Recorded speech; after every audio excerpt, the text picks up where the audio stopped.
गांव का एक पुराना टूटा हुआ घर। नानी चूल्हे पर खाना बना रही हैं और छोटा गोलू उन्हें देख रहा है। बेटा गोलू, खाना सिर्फ पेट भरने के लिए नहीं, दिल जीतने के लिए बनाया जाता है। अगर मसालों में प्यार और नियत साच हो तो सूखी रोटी भी 56 भोग लगती है।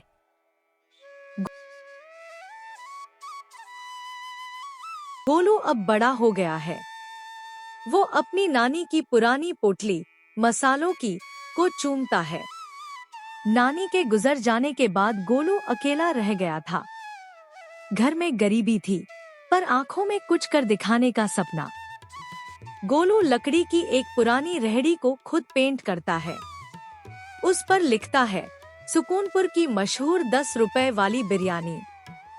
गोलू सुबह 4 बजे उठकर लकड़ी बीनता है, ताजी सब्जियां लाता है और पत्थर पर मसाले पीसता है। दोपहर का समय, एक थका हुआ मजदूर आता है। बेटा, बहुत भूख लगी है पर जेब में सिर्फ 10 रुपए है, क्या कुछ मिलेगा? काका आप बैठिए, आज की पहली प्लेट आपके नाम। मजदूर बिरयानी का पहला निवाला लेता है और उसकी आंखों में खुशी आ जाती है।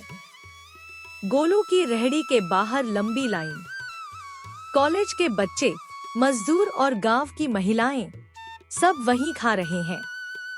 पास ही राघव ढाबा है। राघव सेठ अपनी मखमली कुर्सी पर बैठा मक्खियां उड़ा रहा है। उसका वेटर आता है। सेठ जी, आज भी कोई नहीं आया। सब उस गोलू की 10 रुपए वाली बिरयानी के दीवाने हो गए हैं। राघव गुस्से में, वो कल का छोकरा मेरी सल्तनत हिला रहा है। 10 रुपए में तो नमक भी ठीक से नहीं आता, जरूर कुछ काला है। रात का समय, राघव सेठ अपने एक वफादार आदमी कालू को पैसे देता है। राघव, जा गांव में ये बात फैला दे कि गोलू की बिरयानी खाकर शहर के 2 लोग बीमार पड़ गए। और हाँ, उसकी हांडी में ये गंदा सामान चुपके से डाल देना। अगले दिन गांव के कुएं और चौपाल पर लोग कानाफूसी कर रहे हैं। गांव वाला, सुना क्या? गोलू सस्ते के चक्कर में गंदा मांस और खराब मसाले मिलाता है। गांव वाला, हाँ भाई, तभी तो इतना सस्ता है। अब वहाँ कोई नहीं जाएगा। गोलू की दुकान पर सन्नाटा है। गोलू उदास बैठा है।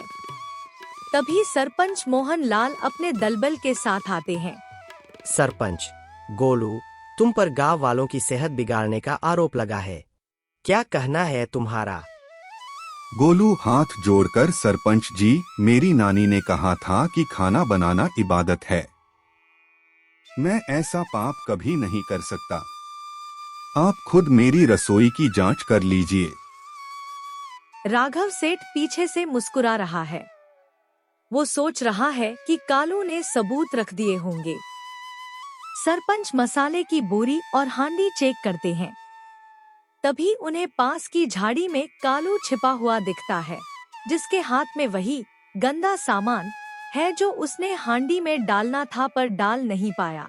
कालू, डर कर, सरपंच जी, मुझे माफ कर दो, ये सब राघव सेठ ने मुझसे करवाया है। सरपंच गुस्से में, राघव, तुमने एक मासूम बच्चे का रोजगार छीनने की कोशिश की, अब सजा भुगतने के लिए तैयार रहो।